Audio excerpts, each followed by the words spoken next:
Hi, everybody, and welcome to this week's Writers Chat. And this is where writers like to gather and we talk about all things writing for writers and by writers. And we're so glad to see you here today. And I am so excited about today's topic and our special guests. And so, again, we're glad that you're with us. If you're in a chat, we've got like over 17 people in the chat room today, which is a great turnout there. And then I know it's those of you that take the time to watch the replay. Thank you, thank you, thank you. I think you're going to enjoy today's topic as we delve into children's book writing and stuff. So I'm going to turn it up. My name's Jean Wise. I'm one of the co-hosts, and I thank Melissa. As we always say before, Melissa's our behind-the-scene guru, and our backup a lot of times is Jan. And so we're really glad Jan Martin is going to be kind of our lead today because this is her special interest too. So Jan, I'm going to turn it over to you and have you introduce our special guest today and the topic and whatever else you want to say. So take it away, Jan. Thank you. First, I'd like to thank Crystal for being here. She's a very sweet lady. My first writers conference, she was my mentor, and she really helped me a lot. And I know she's helped a lot of other writers as well. She is a former preschool teacher and best-selling author and has many awards. She has written more than 100 books for children and 4 books for women. She is also a lyricist, speaker, freelance editor, and mentor for MOPS, mothers of preschools. More than 2 million copies of her books have sold internationally, and her books have been translated into more than a dozen foreign languages. She is a regular contributor to Clubhouse Jr magazine and writes lyrics for children's piano music. She and her husband enjoy spending time with their grown children and 7 huggable grandkids. So, good morning, Crystal, and welcome to the chat. Good morning. So, is there anything you'd like to share before we get going? I love mentoring children's writers. I like sharing what I've learned. I've been writing for more than 25 years. And so I've learned a lot along the way. I've learned the do's and the don'ts. And so what I really love doing, I like teaching at writers' conferences, which right now are either on hold or virtual or postponed. But I love meeting with other writers, encouraging them, answering their questions. I love teaching workshops on writing for children because I love to teach and I love to write. And when I can put the two together, it's like I find my sweet spot. So I like to share what I've learned through the years. And also it's continually changing. You know, what was the trend maybe 5-10 years ago is no longer the trend right now. So I try to stay current in the market with publishers and with what they're looking for. And so my desire then is to share what I've learned, share what I know. I don't know everything, but to share what I know with those who are interested in this genre, or maybe they've started out and they just need a little boost to what they're doing. I attended my first writers conference in 2006. It was in Florida. It was a Florida Christian Writers Conference. And I had already at that time published several dozen children's books, but I just felt like there was so much to learn. There was so much more out there, and I didn't know how to find that or how to learn that.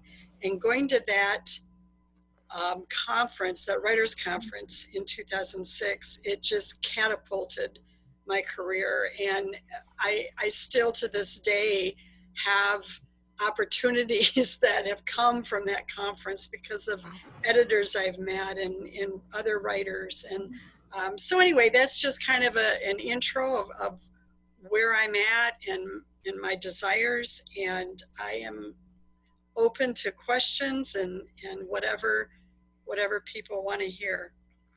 Well, those on this writers chat have said for years the value of writers conferences, and you mentioned conferences near and dear to several of our hearts. Both Johnny Alexander and I met at Florida Christian Writers Conference, and that is what brought Bethany Right. there, which is the origin of Serious Writer and Writers Chat. So it's kind of all blossomed out of, especially at that particular conference. But we've been known for a long time to share conference ideas with one another, so we are a firm believer. And I love the idea of mentoring. It's okay. You talk a little bit more about that, Jan. I'm probably jumping on your questions. I'm sorry, but That's okay. I'll turn it back over to you here in a minute. Can you talk a little bit more how you mentor? Or what do you mean by that?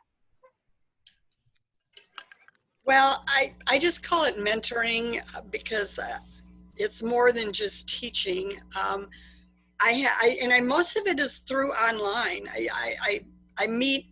How it all started, it's kind of funny. Again, it goes back to the Florida Christian Writers Conference. The first year I went as a conferee. The next year I attended as a conferee, but also offered a workshop. And then the following year I offered 2 workshops. And the following year I was teaching the whole continuing class on writing for children. And I met a children's writer, Janice Green. Maybe some of you have heard of her. And she came to me during the conference. She had a one-on-one meeting with me, and I was, guiding her and giving her some feedback. And she said, I'm going to hire you to edit some of my stories. And I said, well, I don't really do that. And she said, yes, but you can. And I mean, it's like she wouldn't take no for an answer. And so she sent me some of her work. And of course, a lot of what I do is rhythm and rhyme. And I love helping people with their rhythm and rhyme. And so she was sending me her manuscripts and I was working on them. And she insisted that she pay me. And I just discovered how much I loved doing that. And that launched my online editing critique service, but I call it mentoring because it's ongoing. It's not just a one-time. You can come back to me as many times as you want. And once you've reached a certain level, then let's go to the next level. And so, I guess that's why I call it mentoring, because like I say, it's ongoing if the writer wants it to be ongoing. It's not like you send me one manuscript, I edit it, and then our relationship is over. I like to continue that relationship. And I'm always open to emails. I don't charge for emails. I had one gal call me and she says, now I want you to charge me for this phone call. And I said, you know what, if it's, let's just talk and don't worry about that, So it's just been through the years. And then I also have started doing some editing for publishing houses, but it's all freelance. And I am very relational. The relationship is what's most important to me. And if I can mentor someone or guide them or teach them along the way while we have this relationship, for me, that's just a win-win. Many of the writers who come to me who I don't even know initially, we end up becoming friends, through this partnership. How did you get started writing for children? Well, I started writing unprofessionally when I was a preschool teacher, because those were, that was decades ago. And those were the days we didn't have the internet. We couldn't, I need a poem. We're doing a fall unit and I need a poem about squirrels, or, I need a story or a song. And we were living in Ann Arbor at the time. My husband was a graduate student at U of M. And there was a January night where there was a blizzard, and I don't like darkness. I don't like snow. I don't like driving in the dark in the snow. And I'm like, I am not going to go to a library and look for what I need. I'm just going to make it up myself. So, so I wrote a little finger play about 5 little squirrels, and, and then I would just find a tune in my head. I don't compose music or make up tunes, but I can put words to existing tunes. So just simple tunes that children would know. And I would, make up some songs. And so then, I'd go to school and I'd do my little finger plays, or I'd tell them a story I made up, or we'd sing a song that I made up. And some of the other teachers in my aide would say, where are you getting this stuff? What are your resources? And I says, well, I just make it up. Can't you do that? And they said, well, no. So I just kind of fell into it naturally. And it was when I was teaching preschool that I really felt God speaking to me and say, this is what I created you to do. And everything just started coming. I'd been writing rhythm and rhyme poetry since I was 10 years old. And I never pursued preschool. I was a math major, but I ended up in preschool because it was the only job I could get. And it was a real turning point for me because I could see God putting all the pieces of the jigsaw puzzle together. These are the gifts I've given you, and this is where you will use them. And so it all started with preschool. Well, then I raised my own children, and it was when my youngest started school that I met some composers, and I showed them some of my poetry, and within a month they had hired me to come on as a lyricist. And so again, God was just putting all these pieces together. Well, then my kids were in the elementary schools, and so I would go in on lunch hours, or the teachers started having me in, and I did little poetry workshops in the classroom. And then I started doing author assemblies and teacher. I had so many friends who were teachers and principals, and I started doing school programs, and I wasn't an author, but I was sharing all my poems. And one time I was at an assembly, and this little girl stood up and she said, Crystal Bowman, you need to put your poems in a book so we can buy them. And I went home and I told my husband, I said, I'm putting my poems in a book for the children and for the teachers. And those are the days before print on demand. And the smallest print quantity I could do was 5,000. I had to get a loan from the bank in order to make that happen. And I did it. And within a year, I sold all 5,000 books. But I went to every school that would let me in the front door, any teacher I knew, any parent I knew, any principal I knew. And at that time, I didn't charge for my visits either. I just said, I'll come in, I'll do poetry workshops in your classroom, I'll do assemblies, if you just let me send order forms home with the kids for my book. And that's how it happened. I mean, and I share that story with a little bit of caution because things have changed now so much. That was in the mid-1990s. And now you have print on demand. It's much harder to get into schools. So everything is constantly changing, but that is my story. That's how it started. That's how I launched my writing. That's how I became an author.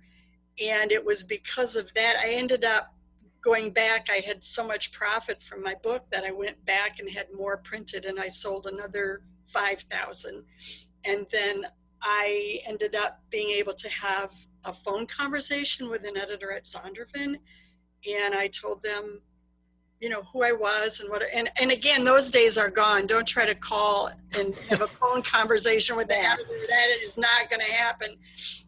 But again, those were the days before the internet. And so we just brainstormed, and I said, this is kind of what I do. And he was very impressed with my marketing and my sales.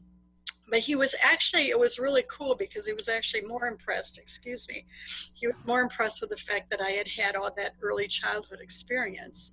And it was also then that I saw that God had put that together, because I wanted to teach algebra. And I ended up teaching preschool. And it was because of that preschool experience that the editor was actually interested in my work. And so we brainstormed, and he said, well, we really don't want poetry. And I said, no, I know you don't want poetry.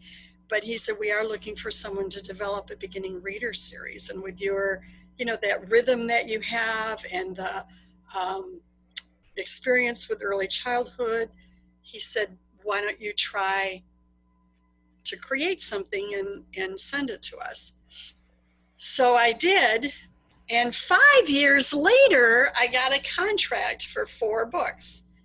But that was when I began writing for a traditional publishing house. And after that, everything just kind of took off. But it was that writers conference in 2006 that it was like the prayer of Jabez, you know, expand my territory. Boy, did God expand my territory. It just exploded. So God is good. anyway, I've been doing a lot of talking, and if someone has questions, please ask them. We did have one question. One person asked, how do we reach out to you? You have contact for, I'm assuming, for connecting with you, maybe in mentorship or? Yes, feel free to check out my website. It's just crystalbowman.com, but then you don't have to go through that contact. Just, you can email me directly, Crystal, CRYSTALJ, Bowman, BOWMAN, @gmail.com. Crystal J. Bowman @gmail.com. Do not forget the J, because there's another Crystal Bowman who get really upset with getting my emails. But I finally contacted her, and we sort of became friends, and I apologized up and down, and she started forwarding the emails to me, and every time she did, I just thanked her and thanked her. That doesn't happen anymore. I have a feeling she finally got a new email address. But it's crystalj.bowman@gmail.com.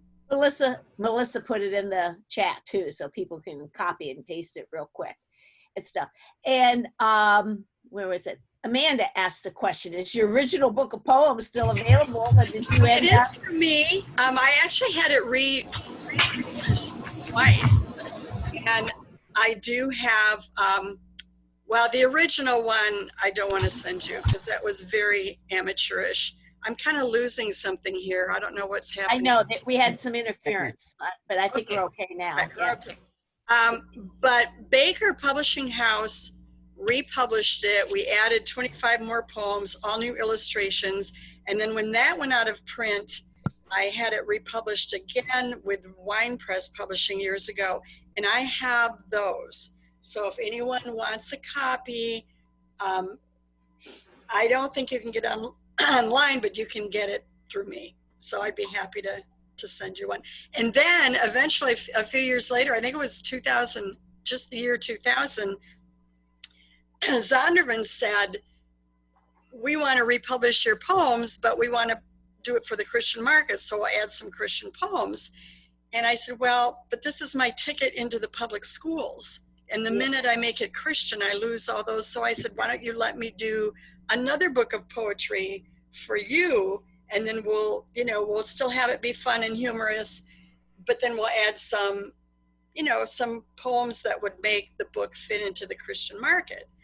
And they said, well, can you write that many more poems? And I said, yes, I can. So the book I did for them is If Peas Could Taste Like Candy. And I have that book. That book is out of print, but I do have that book too. So. Wow. Jan, what else you got? What do writers need to know before they begin? Before they begin, they need to learn. They need to, just like, I kind of compare it to like, would you get behind the wheel of a car without first learning how to drive? Would you sign up for a tennis tournament if you never played tennis? All right. Would you go scuba diving without first taking a few lessons? So many people think that just because they have an idea or just because they can write a letter, or what I hear a lot of, and I don't mean to minimize this at all, but they'll say, well, I make up stories for my children and they love them. Well, of course they love them because they love you. And you might very well be a great storyteller, but you need to know what makes a children's book publishable. One time I had a writer come to me and he said, I have a children's book and I want to get it published. And I said, well, what kind of children's book is it? And he looked at me, he goes, well, what do you mean, what kind? It's just a children's book.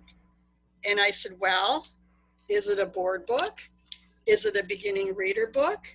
Is it a picture book? Is it a fiction picture book? Is it a nonfiction picture book? Is it a first chapter book? Is it a middle grade reader? And he stood there and he goes, it's for all ages. And I said, no, No. that's not the answer a publisher would want, even though it's true that some books might have a broader appeal. You need to know all those subgenres so you know where it fits. Writing a board book is very different than writing a picture book. Writing a beginning reader book is very different than writing a picture book. I've been currently working with a gal who thought she was writing beginning readers, but she was writing first chapter books. And she said, well, what's the difference? I said, there's a huge difference between a beginning reader book and a first chapter book. So what writers need to first do is learn those subgenres to figure out where their book or story or ideas will fit, and then follow those guidelines. A picture book, someone sent me a picture book manuscript, 3,000 words. I said, no, a picture book manuscript is fewer than 1,000. Right now, the publishers want it more like 600, 700, 800, maybe 900 max. But a story that's 3,000 words is not a picture book. So that's, you know, and the more you learn, kind of the harder it gets, because, but it is, you need to figure out where your writing fits and then study that genre. And what's really helpful to me nowadays, it's just so simple. You just go online and you Google those genres, you find out what titles, go to Amazon, do the look inside. They also have all those product descriptions, how many pages, grade levels, age levels. You can do a lot of homework just by Googling those books online and doing the, you know, the look inside feature that they have and read some of the pages. And so really first study the genre that you want to, the subgenre that you want to write for within children's literature. We had a question in the chat about illustration. When you self-published, I know if you go to a publisher, you have a contract, they take care of the illustration part. But what about self-publishing? Self-publishing, then you do find your own illustrator. So for my Cracks in the Sidewalk poetry book that I published in 1993, very amateurish, I didn't publish it for worldwide distribution or even national distribution. The only reason I published it was to have something to go into the schools. My oldest son was in the 8th grade, and I actually had one of his friends do the black and white cartoons with it.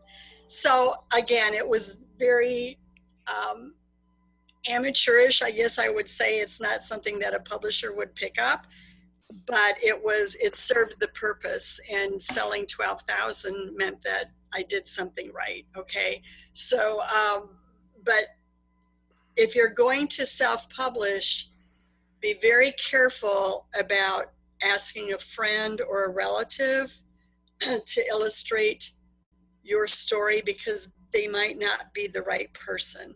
And I hesitate to tell people how to find an illustrator because I really don't know how. The artwork, the illustrations, that's not my area of expertise. And so what a writer needs to do is make sure that they need to get some professional guidance with that. They would need to, you know, maybe online they can search illustrators. But again, I highly caution against, unless it's something you're just going to have published like I did to use locally, you know, you want something for your grandkids, but if you want to self-publish a children's book that you want to be professional and you want to market it, be sure you make the right decision with illustrations. Don't offer it as a favor to a friend, or because I even had a friend who's a children's author, and his wife illustrated all of his self-published books, and then he got picked up by a traditional publisher, and they didn't want the art. They just wanted him. So he had to make a choice. Do I go with the publisher or do I stick with my wife?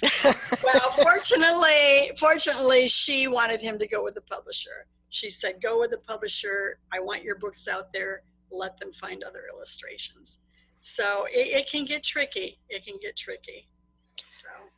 Yeah, the one book I was just working on, and I reached out to the local arts and college for a student and asked for, I gave them part of the manuscript and I asked them to give me samples. So if you're going to do it on your own, that might be a way to find somebody, and they're not going to be as expensive as somebody that's already in the field. So. Well, and it's also important to have someone who at least knows how to illustrate a book or a story, because illustrating a story is different than just creating a photo or just creating a picture. Yeah. Basically, I just needed the cover, but it was just, one avenue. If you're doing it on your own, that would be a good way to find somebody. Right.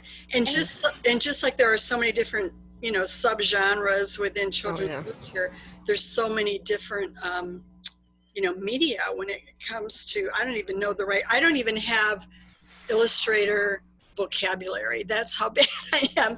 But, some of them are watercolors and some of them are, I don't know, Jan, help me out. What are the options? Some do more like, pen and ink, and I have one book that was illustrated with collage art where it was, so there's so many different formats, and the format has to fit the text. One time I saw a children's, it was like a baby book, and the illustrations were something that looked like adult artwork. It just didn't work.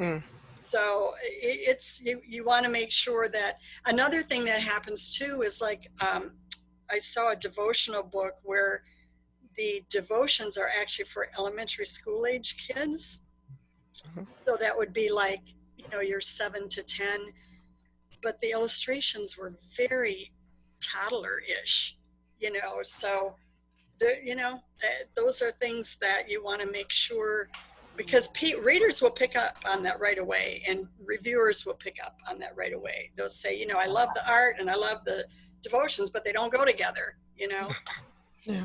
In the chat, there's some interesting conversation, because some of the smaller presses, I said the publisher would find it, but some of them are correcting me, saying, and they're right on this. Some of the smaller presses expect the author to do it. And then a couple people have commented that they are illustrators, and sometimes it helps to send some samples along with the writing, so the publisher can picture what you're picturing. With a smaller press, yes, but with the major publishing houses, they don't want to see any artwork with your manuscripts. Okay, that's good. Yeah.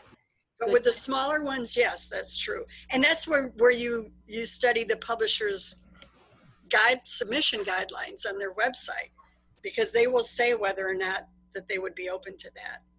That is a great reminder. And it's just, I think that'd be one of the things we're really appreciating today, is that the illustrator, just because it's an artist, doesn't make the right children's book illustrator. Right. And that's really what I'm hearing today, that is something important to know on that. So, Dan, I don't want to grab from your list here, your list of questions. Once a writer has a story to submit, what's the next step? Well, the next step is to be sure it's professionally edited. And maybe that's what it means by ready to submit. So let's say they've done all their homework. They've worked with an editor. They've had it professionally, or worked with a mentor or freelance editor.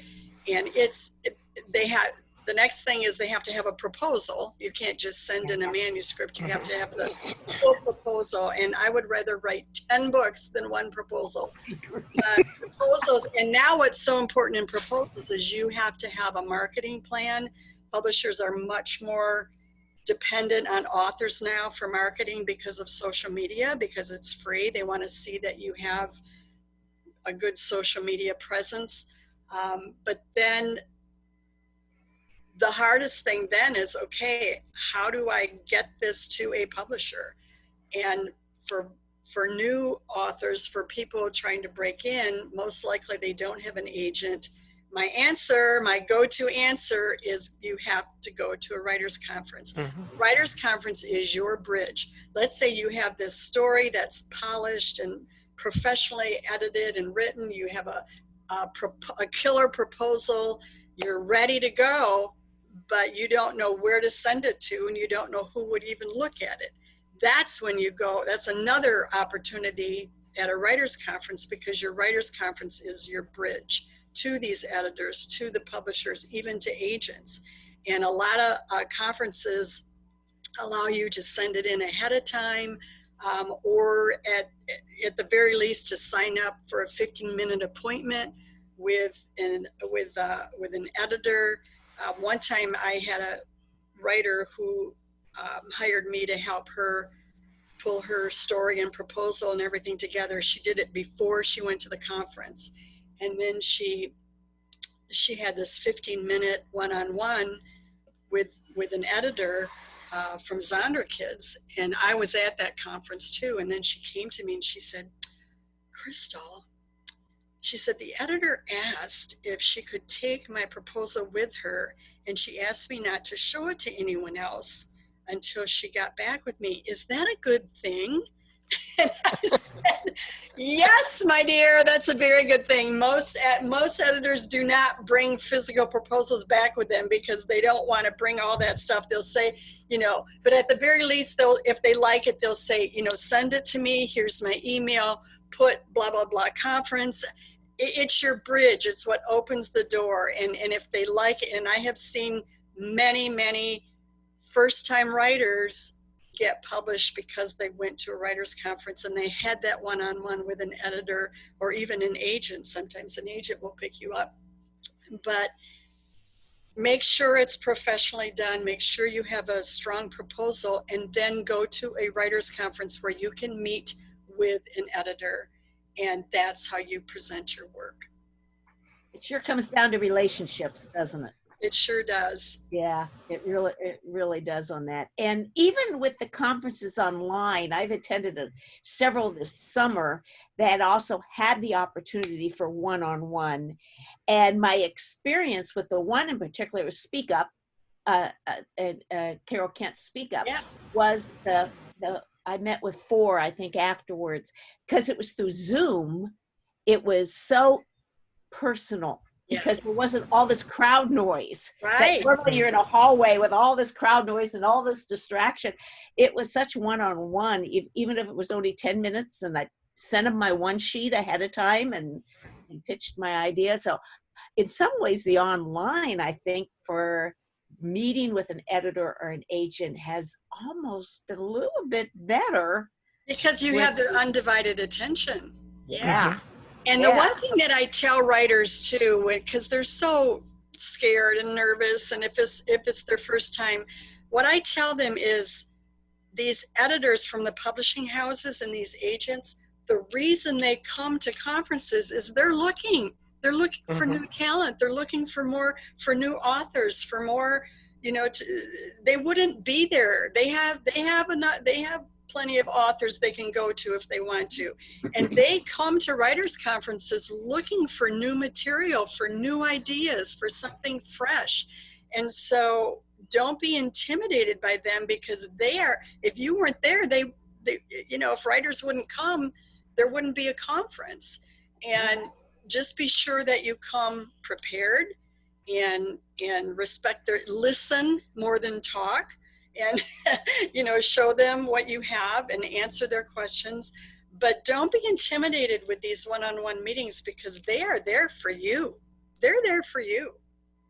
And they need to remember that they could be nervous too, being there, and that they're people. And especially if you go to a Christian conference, they're there to work with you and help you. They're not to shut you down or anything. They want to, and if they can't use you, one time I had somebody, well, go talk to this person. Right. I think you'd be a better fit over there. So I had that happen one time. I had someone at a conference, I submitted a manuscript, and she said, you don't know how badly I want this, but she said, it's just not something that we can publish. but go to this editor from this publishing house, and I think she might be interested. And she was, and it got published. So That's awesome. it's that networking, all that. Yeah, and I think on all levels they network as well. It's not just the new authors coming in. Like everybody kind of works together through that. Jean, you're on mute. Did you want? Yeah, sorry. We also had a question in the chat, which I think something we haven't talked about is children magazine writing, highlights and stuff like that. Can you talk about getting started in that? And does that help your marketing if you've written for those magazines? Is that Absolutely. And let me tell you why. Again, Florida Christian Writers Conference, I met the editor from Clubhouse Jr magazine, and I started submitting some of my just fun short little poems, because it's really hard to get poems published. And they started getting printed in his magazine, in the Clubhouse Jr magazine.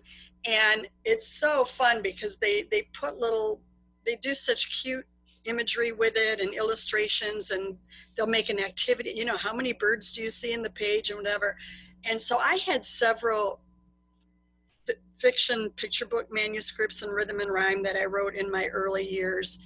And the more I learned about the publishing process, the more I realized those were never going to become picture books. And I sent some of them to him, and he picked up all of them, and they all ended up in the magazine. Let me tell you why writing for a magazine is important. A picture book might only sell 1,000, 2,000, 3,000 if it's really good. Clubhouse Jr magazine has 50,000 subscribers. So do you want to get your name out there? Do you want to get your story read? The thing is, you're not going to make money at writing children's books anyway. So don't look at the, yes, if you got a contract for a children's book, it's going to be more than your little fee for the magazine. But do you want your name out there? Do you want exposure? 50,000 people seeing my poem or story in Clubhouse Jr magazine is way more effective than selling 1,000 picture books. And publishers love to see that you've been writing for magazines, because that means your name has been out there. And several years ago, the editor at Clubhouse Jr magazine asked me to be a monthly contributor. I now do their little comic page, which that was something I never even dreamed of. But they asked me, they said, will you submit a proposal for the comic page? And I said, yes. And then I called my daughter and I said, help, I don't know how to do this. And so she brainstormed with me, and I do the comic page. It's called Friends Out Back. And I think we're going on 8 years now. And when I think of those magazines come out once a month. So 50,000 people once a month see my name in that magazine. Another story that's really funny is that I've been writing lyrics for children's piano music since 1990. I've written hundreds, and the composers that I write for are the most popular composers of children's piano music. It's Faber and Faber, it's Piano Adventures. I mean, when I go and do school programs, they don't know me as Crystal Bowman, the author. They'll say, oh, you write songs in my piano books. There are more kids who see my name in those piano books than they do my own. Of course, it's more the mothers of young children that know my name through my books. But yes, writing for magazines, highlights, there's Clubhouse Jr. and then Clubhouse, which is for the next age group, pockets, any kind of, and that's what the publishers want to see, that you've been writing. They don't care if you've gotten paid for it. They want to see that you've been writing for magazines or newsletters or whatever. They want to see that you are in some way in the writing world. And like I say, it doesn't matter if you're getting paid for it. They just want to see that you're writing. And so getting into magazines is a great thing to add to your resume. How do you market your children's books? I started marketing through the schools. And again, that was before the days of the internet and social media. I started charging a small fee to get into the schools, because if the children and the teachers get to know you and you connect with them on a personal level, they will want your books. And I had to learn how to do it. The first time I did a school program, I loaded up my car with 3 cases of books and just thought they would all want to buy it after my program. And then I realized that children don't have money on them. And and so what I did then is I would go in and then I would send order forms home on the day of my visit. And that way the kids go home and say, oh, I want this book, I want this book.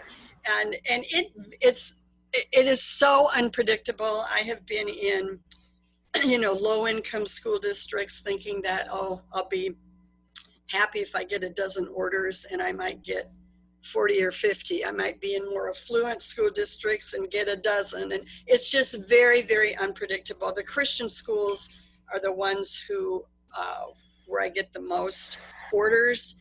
But those days right now are all on hold because you don't have, the schools aren't even open, some of them. So, and my school programs have gotten fewer and farther between. I don't need to do as much in-person marketing as I used to, because I have publishers now that do market really well.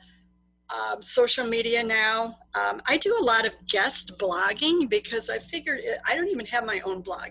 I do guest blogging. I contribute to 3 blogs monthly, and then there are other blogs that are more random because I'm reaching way more people. If I just had my own blog, I mean, who knows how many people would even follow it. But when I'm blogging for one of the blogs that I blog for monthly, she's an award-winning blogger. Her blog is like in the top 100 in the whole country. And so by guest blogging, I am reaching a much broader audience than if I just did my own. And I have to be careful because the purpose of those blogs aren't just for marketing, but I can always, I can put in a little blurb about a new book and have a book cover. So I've had to learn through the years what worked 15 years ago isn't necessarily what works now. So now I've had to shift with social media. MOPS, Mothers of Preschoolers, that organization, I was involved with them for more than a dozen years. That was a great marketing opportunity for me. I used to go to their conferences because those are the people who buy my books. The 3 and 4-year-olds don't buy my books, their mothers do. So you have to find your audience and then market to that audience. So schools, teachers, mothers of preschoolers, MOPS programs, but there's also some marketing at writers' conferences. I don't go to writers' conferences to sell books, but they do allow the presenters to have their books, in their bookstore, and so that's another way to market. For me, I just feel that marketing is just like everything else. It's relational. You need to get to know people. And when people feel that you care about them, they're going to care about you. There was a question. You're talking a little in the chat about libraries. Can you talk a little bit? Have you reached out to library? Our library is just now opening up, by the way. Yeah, I have done some library programs. It's not something I've really actively pursued. A lot of times library programs, you get like maybe a dozen kids and their parents, but they come every week. So they don't buy books every week. I even have that with one of our local bookstores.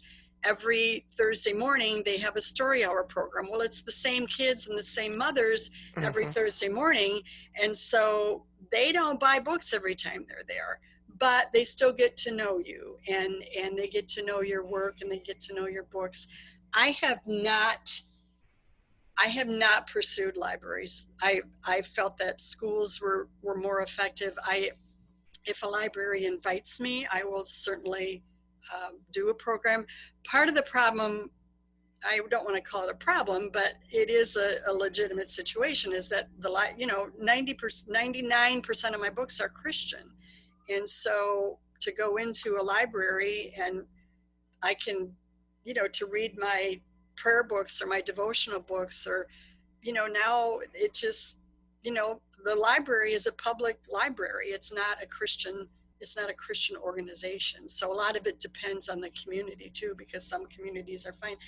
Even in Florida, I had a Barnes and Noble that let me come in and read one of my Christian books. I was shocked, but, and that, I mean, I didn't mean that as a negative on Barnes and Noble. I meant as a good for them, Barnes and Noble, because it was an evening for the Christian school. It was an evening where they invited the Christian school kids, and so then they had a Christian author. So again, it's finding the audience that fits you and the audience that you can share with. There was a question on homeschooling. Have you reached out to homeschool groups? I have tried, and I have found it extremely difficult. The authors who are the most, I guess the word is successful with reaching the homeschool market are authors who homeschool their children. I attended one homeschool conference, and it was years ago. It was local, and I sat there for 2 entire days and sold 6 books, and I had to pay a vendor's fee. And so for me, that did not work. I've tried, I did have a homeschool group that hired me to come in and do some poetry just with their half a dozen children, and that was really fun. I really enjoyed that. I did have a group of moms with 5 girls. They were in their early, they were like tween, 12, 13, and they hired me. I went twice a week for a month, and they actually paid quite well. And I worked with them on poetry, and that was really fun. And I really wanted to keep that going, but then we, got into summer and everything changed. But as far as going to homeschool conferences and really having an in the homeschool network, I haven't figured it out. So if somebody else has, let me know, because it's not a market where I have been successful getting into. So. Do you want to open up, Jean? And yeah, that's what I was thinking. Let's invite people on. I'm intrigued. Annette, why don't you come on for a minute here? Everybody else can come on in as we get it there. Crystal, Annette shared that she has a hook sometimes to go into schools. And Annette, talk about, like, you have a program on insects, and then you write books on insects. I just think that was clever. Then Right. It becomes science. Yeah. Or it ties to what they need to teach. Do you want to share that with the group a little bit? That's great. And real quick, if you can't get on, if you're in Writer's Chat jail, as we say, drop it in the chat that you can't get on, and we'll release you, because sometimes we take you off camera as you first come on. So if you can't come on back on your own, let us know, and we'll get you back on. Put it in the chat. Go ahead, Annette. Talk about that, what you do. So my very first book, and actually my first 5 books, were for the educational market. And so that means that publishers hired authors to write their ideas that would match curriculum. But my very first book was about insects. It was called Insects as Producers. I didn't get to choose the title. But I created a program called Insects Make What? For schools, for libraries, for any group that would be interested. Because if I want to do this, and I knew I would have more books down the line, hopefully, in the trade market, which is the ones that are available at bookstores, not just, that I can pitch. So I knew I wanted to get into schools as early as possible to get those references and testimonials from the schools so that I could keep going and build up that part of my career, because children's writing doesn't pay great. Maybe I'm guessing Crystal does much better than me because she is so well known. But it was over 100 books, right, Crystal? So that that's very different. I have 8 books, and I'm not making a living, and that's okay. But only 2 of them have potential for royalties, and they both came out one comes out this month, and one came out last month. So it's a little bit different. But when it comes to getting into those schools, if you have a book, or if you will have a book out soon, what can you provide schools to, you have to, support teachers and what they're doing in the classroom. you're a writer, you know the writing process. What do you do in your writing process? Share that with readers and do it at an appropriate age level. Whether, first graders and second graders, their writing looks very different than the fifth and sixth graders who are really doing some tight revisions, doing a lot of research if they write nonfiction like me. So it can look very different for different audiences. So you mentioned, Jean, you mentioned the insect program that I have. I have one for older kids, but I also have a different one for younger kids. For the writing process, I have younger kid, older kid. Mm-hmm. And I also, this is something else that you might consider doing. I also provide professional development for teachers because there is a need for that too.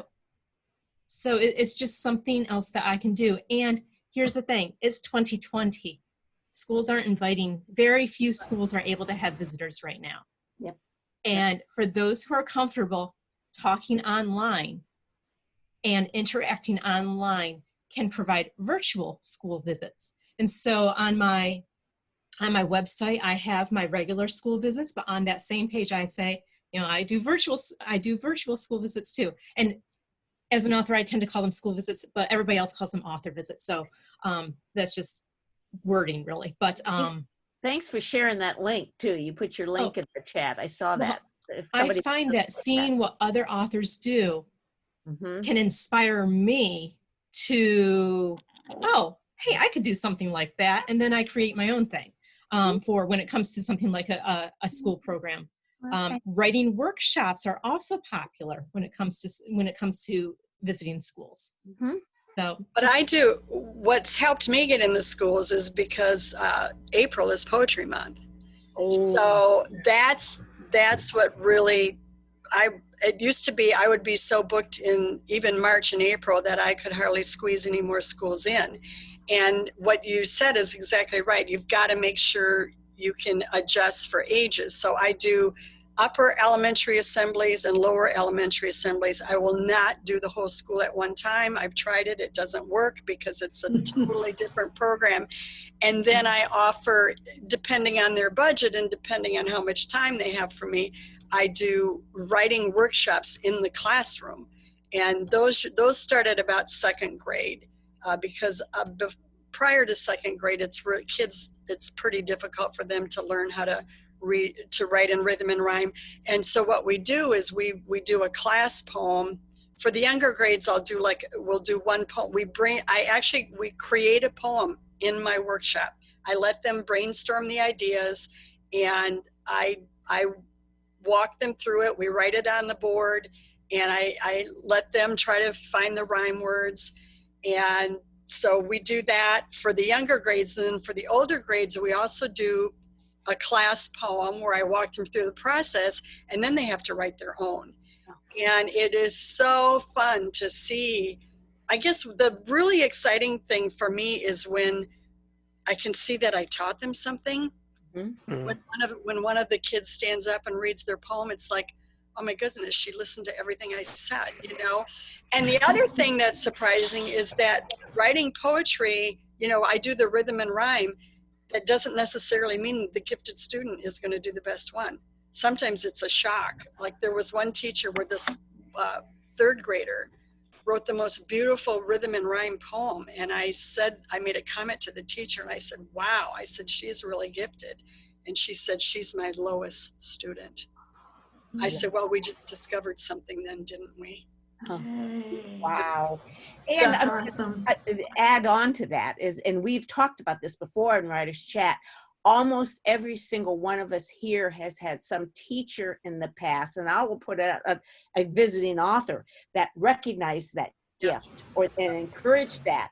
And almost all of us have somebody in that background like that. So it's not just us marketing.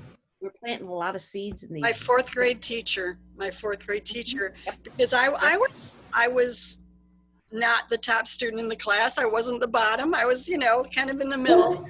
And she had us write a poem as an assignment. And after she read my poem, she said, Crystal, she said, someday you're going to be a poet.